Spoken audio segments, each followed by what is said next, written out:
শোনো হুসাইন রাদিয়াল্লাহু তাআলা যখন মুসলমান কুরআনুল কারীম পড়তেছিল সারা বানু ডাক দেখে স্বামীরে তাবুর মধ্যে পানি নাই একটু পানি আনতে যাও কলিজার টুকরা সন্তানকে আসগার আলীকে ছোট পুত্র আসগারকে সঙ্গে নিয়ে রওনা হয়ে গেল ফোরাত নদীর কিনারায় যেমন শাহজালাল এই জমিনের মধ্যে আগমন করলো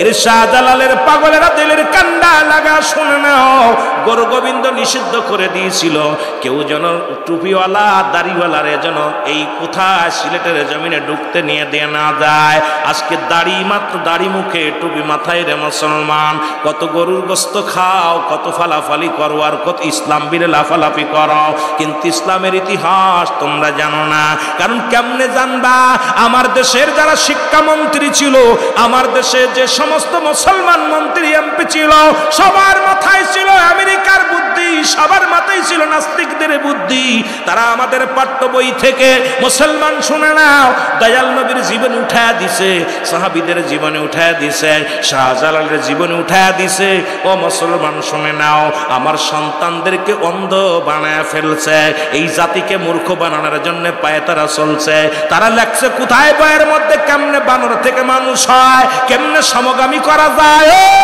মুসলমান শোন এই সমস্ত নাস্তিকদের মাথার ভিতরে শুধু কুকর্ম এই নাস্তিকরা বিদেশিদের পাঁচাটা গোলাম এই গোলামেরা সারা জীবন গোলামি করছে আর পাঠ্য বই ভিতরে থেকে ইসলামী যে আলোচনা ছিল সব উঠায়া দিছে কারণ এরা মানুষকে নাস্তিক বানায়া ফেলতে চায় যদি মুসলমান এই জ্ঞান জানে যদি শাহজালালের ইতিহাস জানে পৃথিবীর মধ্যে যদি কোনো মুসলমান ইসলামের ইতিহাস জানে কোরআন বুঝে যায় তাহলে তোদেরকে আক্রমণ করবে এই জন্য এদেরকে মূর্খ বানানোর জন্য কোরআন হাদিসের জ্ঞান সব উঠায়া দিছে পাঠ্য ধর্ম বইয়ের মধ্যে সব কিছু উঠায়া দিয়া ইচ্ছা মতো তারা লেখালেখি শুরু করেছে জোরে বলেন ঠিক কিনা আমার ভাইরা আমার বন্ধুরা আমার যেটা বলতেছিলাম হুসাইন রাদিয়াল্লাহু তাআলা পানি আনতে গেলেন ফোরাত নদীর কিনারায় এইটা বলতেছিলাম শাহজালালের কথা বলতে যা জোরে বলেন ঠিক কিনা শাহজালাল ইয়ামানি 360 জন আউলিয়া নিয়ে মদিনা গেলেন সর্বপ্রথম মক্কা মদিনা জিয়ারত করলেন জিয়ারত করে মদিনার মাটি শুনলে খুশি হবেন ও বাবারা এই এমনি আপনাদের পুণ্যভূমি বলা হয় না মদিনার মাটি মুটের মধ্যে করে শাহজালাল ইয়ামানি এই সিলেটের জমিনে নিয়ে আসছে জোরে বলেন মারহাবা জানেন আপনারা সিলেটের মাটির মধ্যে আছে মদিনার মাটি মক্কা মদিনার মাটি শাহজালাল ইয়ামানি মুট করে ওনার থলের মধ্যে ব্যাগের মধ্যে করে আনলেন আল্লাহ যে জায়গা যাই যেন আমি মদিনার গান গাইতে পারি যে জায়গা যাই আমাকে পাঠাবে রব্বে কারীম সে জায়গা যেন মক্কা মদিনার এই সত্য আলো যেন ফুটাইতে পারি জোরে বলেন সুবহানাল্লাহ 360 জন আউলিয়া নিয়ে আগমন করলেন এ যুবক গলার কান্ডা লাগা শোনো গুরু গোবিন্দ ঘোষণা করে দিলেন কোন দাড়িওয়ালা কোন টুপিওয়ালা কোন পাঞ্জাবিওয়ালা কোরআনের পাখি হাদিসের বাগে গলা সিলেটের জমিনে ঢুকতে দেওয়া যাবে না এই জমিন হলো আমি গুরু গোবিন্দর জমিন এই জমিনে চলবে মুসলমান মূর্তি পূজা এই জমিনে চলবে গরু পূজা এই জমিনে চলবে চন্দ্র পূজা এই জমিনের মধ্যে চলবে মুসলমান শুনে নাও মন্দির পূজা কারণ এই জমিনের মধ্যে কোনো মসজিদের সিজদা করা যাবে না কোনো মুসলমান আজান দিবে না আজকে সিলেটের মানুষ ইতিহাসটা যদি তোমরা জানতে রে মুসলমান আমি বলবো আপনার প্রত্যেকেই সিলেটের শাহজালাল ইয়ামানির জীবনীটা পড়বেন শাহজালাল মুসলমান শুধু তাই নয় ফুলতুলি সাহেব কেবলার জীবনীটা পড়বেন মুসলমান এই সমস্ত আল্লাহর ওলিদের জীবনী পড়লে আপনার দিলের ভিতরে যে চক্ষুটা সেটা খুলে যাবে খোলা পার দুনিয়ার মধ্যে সত্য ইসলাম কার আনছে সত্য ইসলাম যে কেমন সুন্দর এগুলো সব পেয়ে যাবেন জোরে বলেন ঠিক কিনা মুসলমান গুরু গোবিন্দ উনি কি করলেন রাস্তাঘাট বন্ধ করে দিলেন শাহজালাল ইয়ামানি 360 জন আউলিয়া নিয়া কোথায় আসলেন সুরমা নদীর কিনারায় আসলেন বসে 2 রাকাত নামাজ পড়লেন এবার সবাই সাথী সঙ্গীরা বলে হুজুর নদী পথ বন্ধ নদীর নৌকাগুলো বন্ধ রাস্তাঘাটের সব কিছু গাড়ি ঘোড়া সব বন্ধ বিমান পথ বন্ধ নৌপথ বন্ধ মুসলমান শুনে নাও সব স্থল পথ বন্ধ সব পথঘাট বন্ধ করে দিছে আমরাও পারে কেমনে যাব, আমরা নদী পার হব কেমনে? শাহজালাল কয় বাবা তোমরা চিন্তা করো না, রব্বে কারিম আমারে পাঠাইছে ইসলামের দাওয়াত নিয়ে এই নদী নালা পার হয়ে খাল বিল পার হয়ে এত বড় বড় পাহাড় অতিক্রম করে আমি আসছি। রব্বে কারিম আমার যেখানে আমার ঠিকানা লেখছে রে সেই জমিনের মধ্যে রব্বে কারিম আমার নিয়ে যাবে। তোমাদের চিন্তার কারণ নাই, ভাবনার কারণ নাই। জোরে বলো মারহাবা। এ যুবক ভাইরা আমার, বন্ধুরা আমার, শোনো না, শাহজালাল ইয়ামানি ইলহাম পায়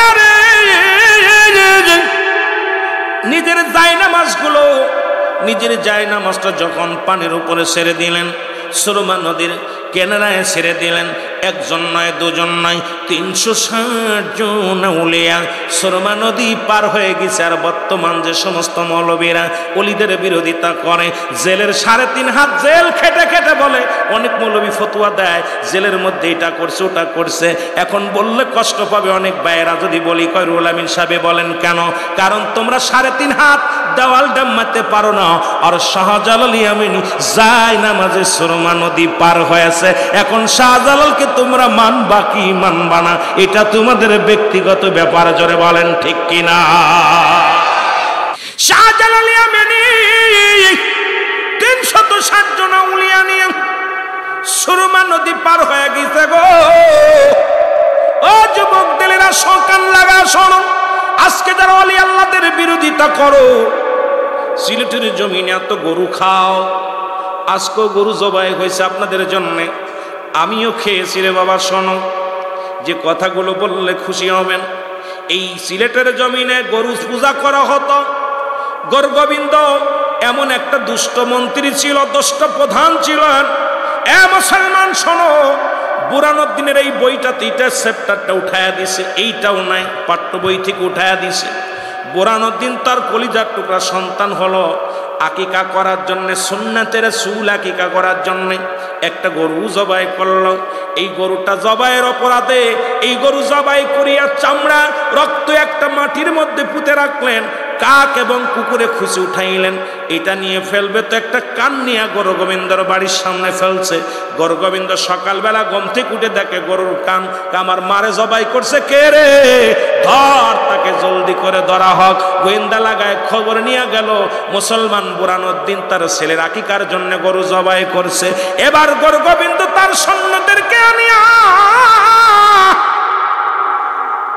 বুরহানুদ্দিনের কলিজার টুকরা সন্তানকে বুক থেকে টান দিয়ে নিয়া জমিনের মধ্যে ফেলে দিয়া জবাই করে ফেলল।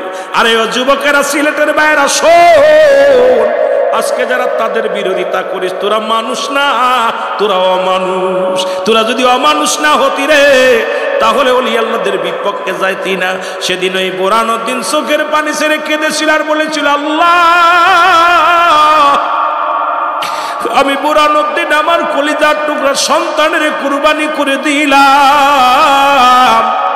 আল্লাহ আমি বিচার চাই না, পৃথিবীর কোন এমপি মন্ত্রীর কাছে বিচার চাই না, তোমার কাছে একটা দরখাস্ত, আমার সন্তান জবাইয়ের মাধ্যমে যেন সিলেটের জমিনে অলিগলির মধ্যে জবাই হয় গরু। জোরে জোরে চিল্লায় বলা যাবে না মারহাবা।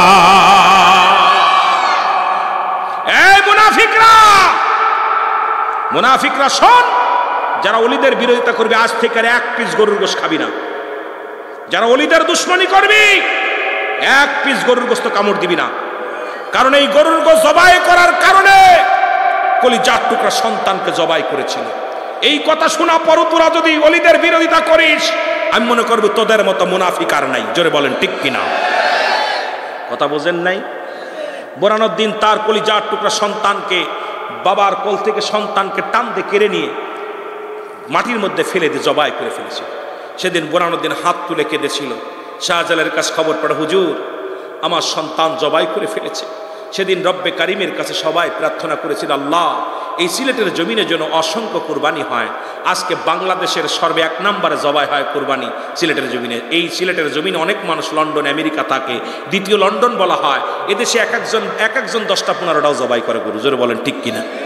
কুরবানির সময় তো দূরের কথা, গরু অসংখ্য গরু জবাই হয়। কারণ এটা কারো সিলাই গোস্ত খাইলাম, আজকে নিজের ছেলে তোমার ভাইকে জবাই করলো, আর আজকে সেই ভাইয়ের রক্তের উপরে দাঁড়ায় তোমরা রক্তের সাথে বেঈমানি করো। যেটা বলে ঠিক কিনা? যারা বোরহানুদ্দিনের বিরোধিতা করে, যারা শাহজালালের বিরোধিতা করে, আমি মনে করি তারা নিজের ভাইয়ের সাথে গাদ্দাবি করে। যেটা বলেন ঠিক কিনা? সেদিন তো উনি প্রতিশোধ চাই নাই, উনি চেয়েছিল সেদিন আল্লাহ সিলেটের জমিনে যেন অসংখ্য গরু কোরবানি হয়, যেন সিলেটের জমিন গরুর রক্তে লাল হয়ে যায়। এই দোয়া আল্লাহ কবুল করেছে। এখন অলিগলির মধ্যে জবাই হয়, আর সেই গোস্ত খেয়ে গায়ে বল হয়, আর যে তাদের মাজার আক্রমণ করো বেঈমান। জোরে বলেন ঠিক কিনা? আরো জোরে বলেন ঠিক কিনা? হুসাইন রাদিয়াল্লাহু তাআলা আনহু আসগর আলীকে বুকের মধ্যে নিয়ে যখন ডাক দি বলে, ও এজিদের সৈন্যরা শোনো, একটু পানি দাও। ভুল করলে আমি করি, দোষ করলে আমি করেছি।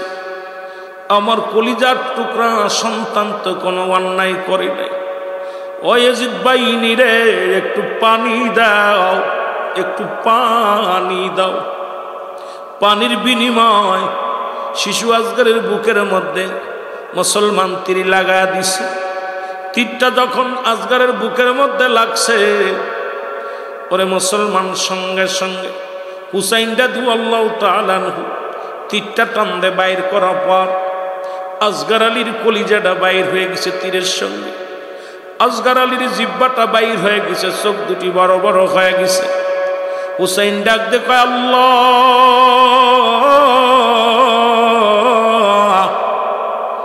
কলিজার টুকরা সন্তানের জন্মের পানি পান করাইলাম, আর কোনোদিন পানি চাইবে না। আসগরকে বুকের মধ্যে নিয়ে ডাক দেয়, বলে, সারা বানু বিবি রে, আয় আয়। আরে আসগরের জন্মের পানি পান করাইছি। সারা বানু তাবুর ভিতর থেকে বাইর হয়ে এসে দেখে রে কলিজার টুকরা সন্তান, জিহ্বাটা বাইর হয়ে গেছে, কলিজাটা বাইর হয়ে গেছে। একটা চিৎকার দিয়ে বলে, রব্বে কারীম,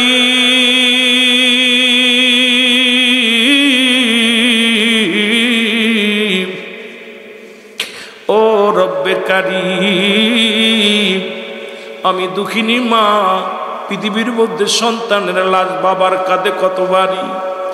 এই পৃথিবীর মধ্যে যে সন্তানের লাশ বহন করছে রে, হ্যাঁ মুসলমান, বাবার কাঁধে সন্তানের লাশ, মার কোলে সন্তানের লাশ। আল্লাহ, কত ভারী রে। চিৎকার মেরে কান্না শুরু করেছে। আকবর আলী ভিতর থেকে তাবু থেকে বাইরে এসে দেখ, মা, মা গো, তুমি কেন কান্দো? কয়, বাবা আকবর রে, তোর ভাই আসগর আলী আজ জীবনে তোর ভাই বলে ডাকবে না। জনমের পানি পান করাইছি, আর কোনোদিন পানি চাইব না, আর কোনোদিন আর তোর ভাই বলে ডাকবে না। আকবর ভাইয়ের বুকের মধ্যে টাপ দিয়ে কই, বাইরে একবার ডাক, একবার আমারে ভাই বলে ডাক। শিশু আসগর আর কত বলে না, জীবনের মা ছেড়ে চলে গেছে। আসগর আলী মা হযরতে হুসাইন রাদিয়াল্লাহু তাআলা আনহু মুসলমান সাহারা বানু দুজনে চিৎকার মেরে কাঁদতে লাগলো। আল্লাহ, এসেছিলাম ইসলামের দাওয়াত দিতে, রক্তমাখা সন্তানের কলিজা, এই রক্তমাখা হাত রঙিন হয়ে গেছে। আল্লাহ, এ রব্বে কারীম,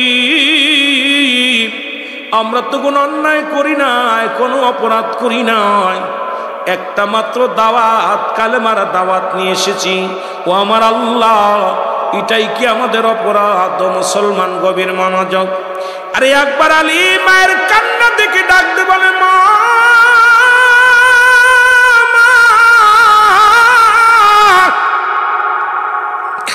মা গো, ও মা, তুমি চোখের পানি মুছে ফেলো গো মা। যতক্ষণ পর্যন্ত আমার ভাইয়ের রক্তের প্রতিশোধ নিতে না পারবো, আমি রওনা দিলাম ওই না এজিদের সৈন্যর সঙ্গে মোকাবেলা করার জন্যে। মাঠ থেকে বিদায় নিয়ে মুহররমের 9 তারিখ যুদ্ধ শুরু হয়ে গেল। ওরে মুসলমান, আকবর আলী অনেকগুলো সৈন্য কতল করলো। তীরের আঘাতগুলো পিপাসায় পানিতে মুসলমান কলিজাটা ফেটে যায়। এক দড়ি তাঁবুর মধ্যে ছুটে আসছে, ডাকতে বলে, মা, মা গো, একটু পানি দাও। আমি আকবর আলীকে একটু পানি দেয়া সান্ত্বনা করো গো মা। মা বলে সারা বানু ডাক দে বলে বাবা আকবর রে, পানি যদি দিতে পারতাম তোর ভাইয়ের মরা লাশ আমার দেখতে হতো না। আমি মা তোকে মারে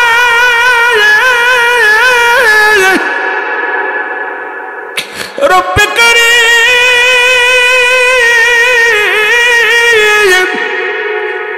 রব্বে কারীম গো,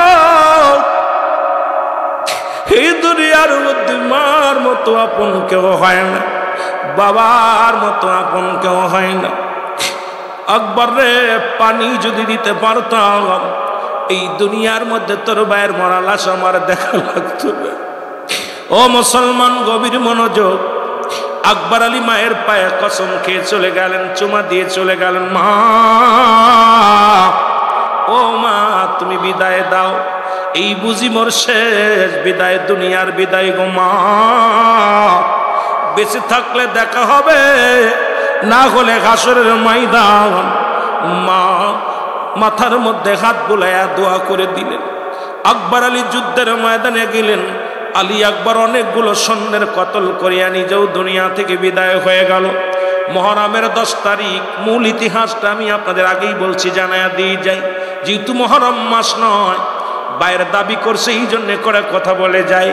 এর মহরমের 10 তারিখ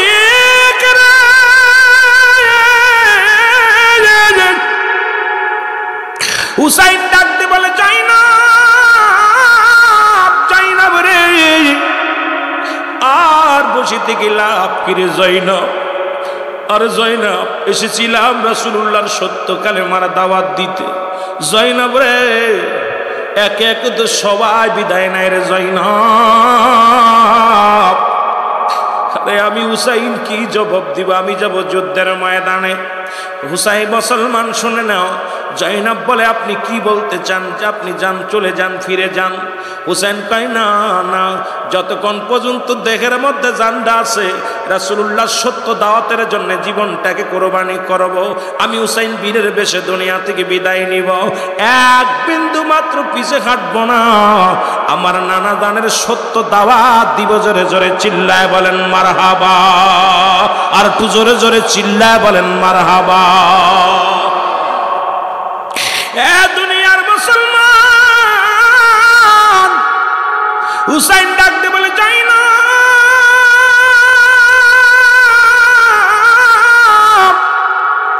আমি যাব যুদ্ধের ময়দানে।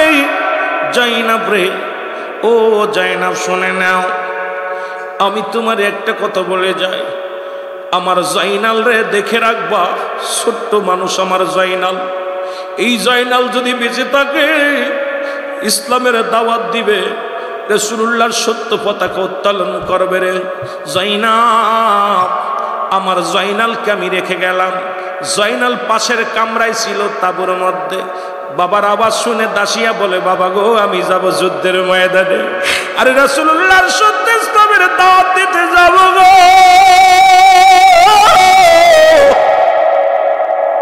পৃথিবীর কোন বাধা আমার ঠেকাইতে পারবে না। আমি যাব যুদ্ধের ময়দানে গো বাবা। রাসূলুল্লাহর সত্য কালেমার দাওয়াত নিয়ে আমি যাব, আমারে তুমি বাধা দিও না।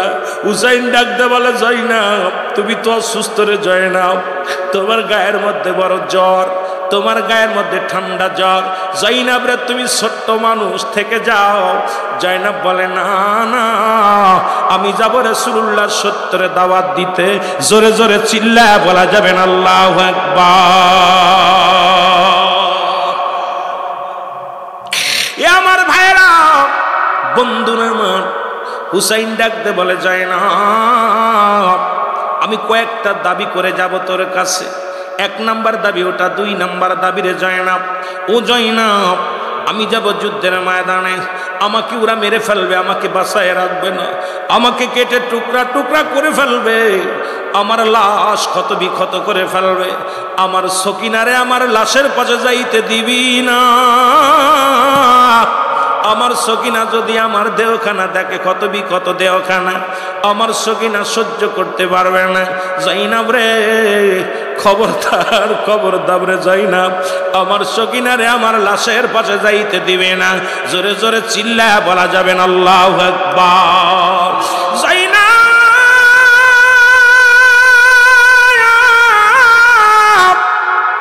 জাইনাব রে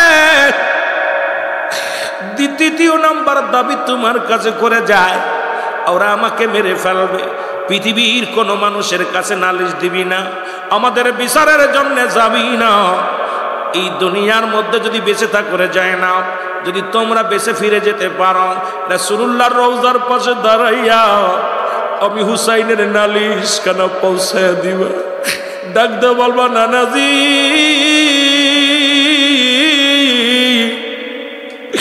ডাক দে বলবা নানাজি গো, নানাজি তোমার হুসাইন জীবন দিয়া প্রমাণ করে গেছে তোমার ভালোবাসে রে নানা। দুনিয়ার কোন মানুষ আমাদের বিচার, আমাদের শত্রুর বিচার করবে না। আমার নানার কাছে বলে দিবা, আমার নানার কাছে আমার নালিশখানা পৌঁছায় দিবা। জোরে জোরে চিল্লায়া বলা যাবেন আল্লাহু আকবার। মহব্বতের সঙ্গে দুরূদ শরীফ পড়েন আল্লাহুম্মা।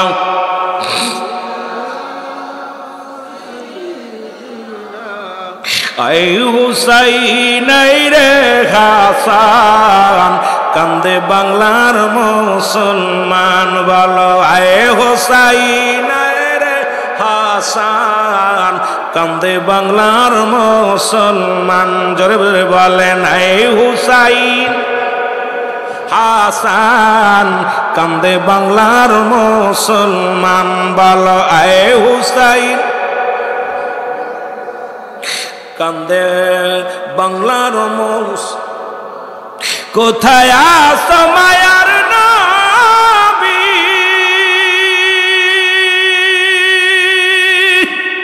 ওগো বাংলাদেশের আশিক আমি, কোথায় আছো মায়ার নবী, এই বাদে মনসুরের আশিক আমি, দাও দেখা দাও দয়াল নবী, দাও দেখা দাও দয়াল নবী, দূরে রাখো না, দাও দেখা দাও দয়াল নবী গো, দাও দেখা দাও দয়াল নবী গো, নিরাশ কইরো না। হুসাইনের পাগল আমরা সইতে পারি না, বলেন হুসাইনের পাগল আমরা সইতে। আয় হুসাইন রে হাসান, কান্দে বাংলার মুসলমান, বলো আয় হুসাইন রে হাসান, কান্দে বাংলার মুসলমান। জোরে জোরে বলেন আয় হুসাইন, কান্দে বাংলার। হুসাইনের প্রেমিক যারা, চোখের পানি ছাড়ে তারা, হুসাইনের প্রেমিক, এর চোখের পানি ছাড়ে তারা, নবীর প্রেমিক হয় যে তারা, নবীর প্রেমিক, এর নবীর প্রেমিক হয় যে তারা, দুনিয়া মাঝার। আয় হুসাইন রে হাসান, কান্দে বাংলার মুসলমান, বলো আয় হুসাইন রে হাসান, কান্দে বিশ্বের মুসলমান, বলো আয় হুসাইন, কান্দে বাংলার মুসলমান। আল্লাহুম্মা। এ দুনিয়ার মুসলমান,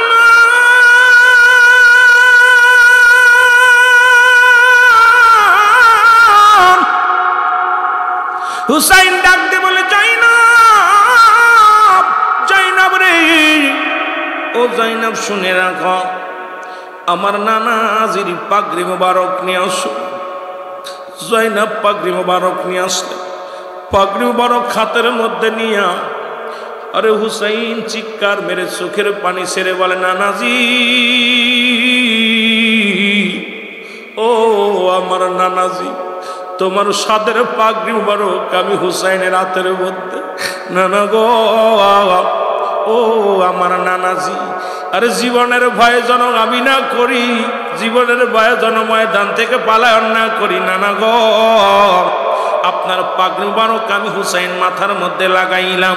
আরে হুসাইন পাগড়ি মোবারক হাতের মধ্যে নিয়ে চোখের পানিগুলো ছেড়ে দিছে রে। ডাক দি বলে, নানাজি কোথায় রে আমার নানাজি, পাগড়ি মোবারক আমার হাতের মধ্যে। ডাক দে বলে, ও জয়নাব, আমার আব্বা জানের জুলফিকার মোবারক নিয়ে আসো। এরে মুসলমান, জয়নাব জুলফিকার মোবারক আনলেন। হযরত হযরত আলী রাদিয়াল্লাহু তাআলা জুলফিকার খানা হাতের মধ্যে নিয়ে, হুসাইন রাদিয়াল্লাহু তাআলা হাতের মধ্যে জুলফিকার নিয়ে ডাক দে বলে, বাবাজি, তোমার আদরের সন্তান জীবনে তো কারুর গায়ে একটা থাপ্পড় লাগাই নাই রে বাবা। বাবা গো, জীবনে কারুর গায়ে একটা চরমারি নাই। আজকে তরবারি হাতের মধ্যে নাম, যে তরবারি দিয়া বাবা গো তুমি যুদ্ধ করেছিলাম ইসলামের জন্য, নবীর পক্ষে, কোরআনের পক্ষে, কত মানুষের শাহাদাতের পেয়ালা পান করায় দিছ বাবা গো, কত মানুষকে তুমি হত্যা করেছো গো বাবা। তোমার সেই জুলফিকার মোবারক আমি হাতের মধ্যে নিলাম রে বাবাজি। আমি হুসাইন জন জীবনের ভয়ে পালায়ন না করি রে মুসলমান। তরবারিটা হাতের মধ্যে নিয়ে ডাক দে বলে, জয়নাব,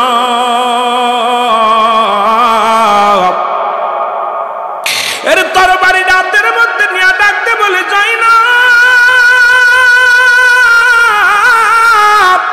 জয়নাব রে, আমি রামজার বল্লভ মোবারক নিয়ে আসো। আমি রামজার বল্লভ মোবারক যখন নিয়ে আসলেন, হাতের মধ্যে নিয়ে ডাক দে বলে, আমি রামজার বল্লভ হাতের মধ্যে নিয়ে চোখের পানি ছেড়ে কাঁদার বলে, রব্বে কারীম, ও রব্বে কারীম। এক হাতে আমি রামজার বল্লভ, এক হাতে আমার বাবাজির তরবারি, মাথার মধ্যে মদিনাওয়ালার মুকুট লাগাইলাম। আমি হুসাইন যাব যুদ্ধের ময়দানে, জীবনের বিনিময় হলে সত্য ইসলামের দাওয়াত দিব রে আল্লাহ। আমার রাসূলুল্লাহর সত্যবাণী প্রচার করব মানুষের মাঝে। জোরে জোরে চিল্লায় বলা যাবে না আল্লাহু আকবার। আরে আব্দুল্লাহ ইবনে উবাই ছিল নবীর সাহাবী গো, নবীকে মারা ষড়যন্ত্র করেছিল তৎকালীন জামানায়। এখনো অসংখ্য দাড়িওয়ালা টুপিওয়ালারা, দাড়ির মধ্যে নবী, টুপির মধ্যে নবী, পাগড়ির মধ্যে নবী। আমার রাসূলুল্লাহর মহব্বতের কথা শুনলেই তাদের চুলকানি রোগ হয়। ও আমার বাবারা শুনে নাও, দিলের কান্ডা লাগান শোনো। আব্দুল্লাহ ইবনে উবাই যদি নবীর সাহাবী হইয়া রাসূলকে মারা ষড়যন্ত্র করতে পারে, এখনকার জামানায় কত মুসলমান বড় বড় আলেম, বড় বড় বক্তা বাইর হয়েছে। আমার দুশ্মনের রাসূল, তারা রাসূলের সঙ্গে গাদ্দাবি করে, সাহাবীদের সঙ্গে গাদ্দাবি করে। আল্লাহ কেদের জন্য আমি রেখে দিলাম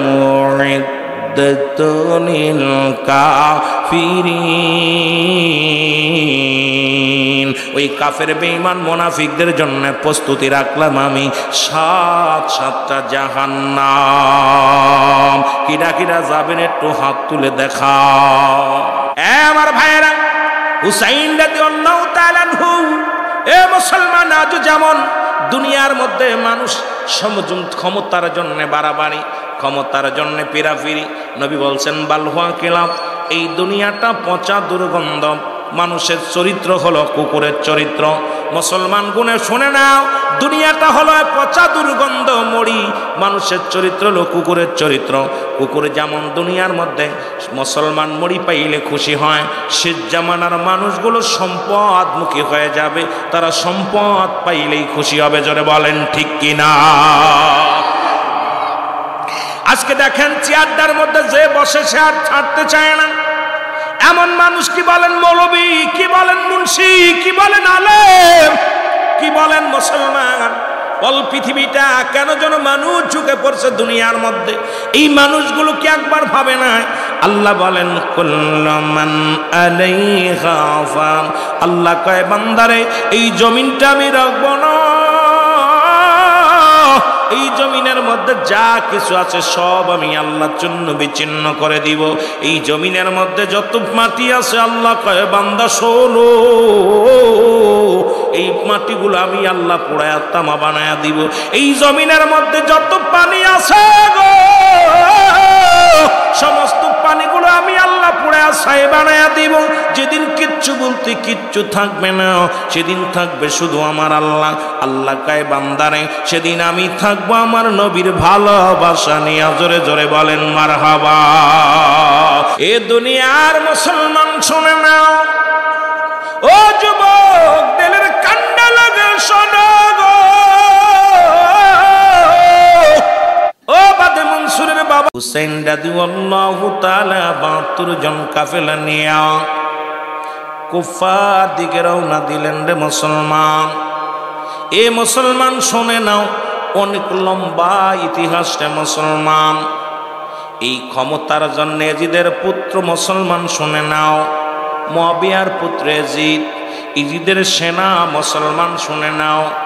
ইবনে জিহাদ এত ষড়যন্ত্র করলো, অনেক লম্বা পিছনের ইতিহাস। এইগুলো যদি বলতে যায় রাত শেষ হয়ে যাবে। একটু আসল ইতিহাসটা আপনি আপনাদের জানায়া দিয়েছি। ও যুবক, এই ধোঁকাবাজ ইসলামের মধ্যে অসংখ্য ধোঁকাবাজ মুনাফিক গুলো আছে। এরে মুসলমান শোনো, চিঠি পাইয়া ও মুসলমান হুসাইন ৭২ জন কাফেলা নিয়ে রওনা হয়ে গেল। এর আগের ইতিহাস সবাই জানেন, মুসলিম বিন আকিলের ইতিহাস। সন্তানকে নিয়ে চলে যায় কুফা নগরে, শাহাদতের পেয়ালা পান করলেন মুসলমান ৩ জনই। এবার মুসলিম বিন আকিলের শাহাদতের কথা জানে না হুসাইন। হুসাইন ৭২ জন কাফেলা নিয়ে রওনা দিলেন কুফা নগরের দিকে। মুসলমান ইসলামের দাওয়াত দিতে যাইয়া ওই মুসলমান দিলের কান্না শুনে নাও। মুহররমের মুসলমান ৩ তারিখে তাবু গাললেন, ১, ২, ৩ চলে গেল, ৫ চলে গেল। মুসলমান শুনে নাও, মুহররমের ৯ তারিখ লম্বা ইতিহাস শুনে নাও। এ যুবক, ওই তাবুর মধ্যে পানি নাই। ও মুসলমান, বিবি সাহারা বানো ডাক দেখায় স্বামীরে, আপনি কোরআন তেলাওয়াত করেন, আমাদের ছেলেরা তো এখন কোরআন তেলাওয়াত করি না। এই মাহে রমজান মাসে আল্লাহ কোরআনুল কারীম পাঠাইছে। এই মাসের কত বরকত, এই মাসের কত রহমত। এ রব্বি কারীম এই মাসটারে ৩টা ভাগে ভাগ করেছে। এই রমাদান মাসে মুসলমান রহমত, মাগফিরাত, নাজাত। এই মাসে পবিত্র কোরআনুল কারীম আল্লাহ পাক দুনিয়ার মধ্যে নাজিল করেছে। শুধু তাই নয়, এই মাসে এমন একটা রাত আছে লাইলাতুল কদর, যা পৃথিবীর মধ্যে 1000 রাতের চাইতে উত্তম। এই রাতের বড় ফজিলাত, এই রাতের বড় মুসলমান ফায়দা। এই মাসগুলো আমাদের পরিপূর্ণ মুসলমান শুনে নাও। রাহমাতুল লিল আলামিন কে জিবরিল আমিন ডাক দেখায়, নবী মায়ার নবী শোনেন গো। আল্লাহ নবী কয়, জিবরিল আমিন জানায়া দিয়ে গেল। নবীজি বলে আমিন আমিন।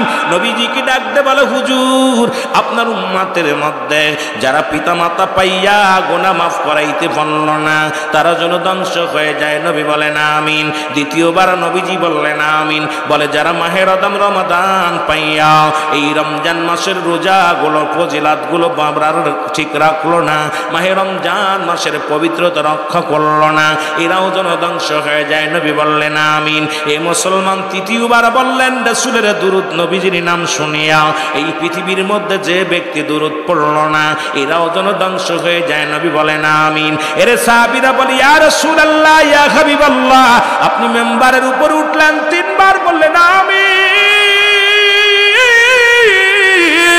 রাসূল বলে, সাহাবীরা রে, আমাকে জিবরিল আমিন জানায়া দিকে রব্বে কারীম জানায়া দিছে, এই পৃথিবীর মধ্যে যাদের পিতা মাতা আছে, তারা যদি পিতা মাতার কাছ থেকে গুনাহ মাফ না করতে পারলো, এই দুনিয়া থেকে পিতা মাতা বিদায়ের আগে যদি গুনাহ মাফ করায় নিতে পারলো না, তারা ধ্বংস হয়ে যাবে। আমি বললাম আমিন। দ্বিতীয়বার মায়ের রমাদান পাইয়া যে ব্যক্তি রমজান মাসে রোজা রাখলো না, পবিত্রতা অর্জন করলো না, এরাও যেন ধ্বংস হয়ে যায়। নবী বলেন আমিন। আর আমি নবীর দুরূদ পড়া, আমার নবীর নামটা শুনিয়া, আমি রহমতের নবীর নামটা শুনিয়া যারা নবীর উপরে দুরূদ পড়লো না এরাও জনধ্বংস হয়ে যায়। জোরে জোরে চিল্লায়া বলা যাবে না আল্লাহু আকবার।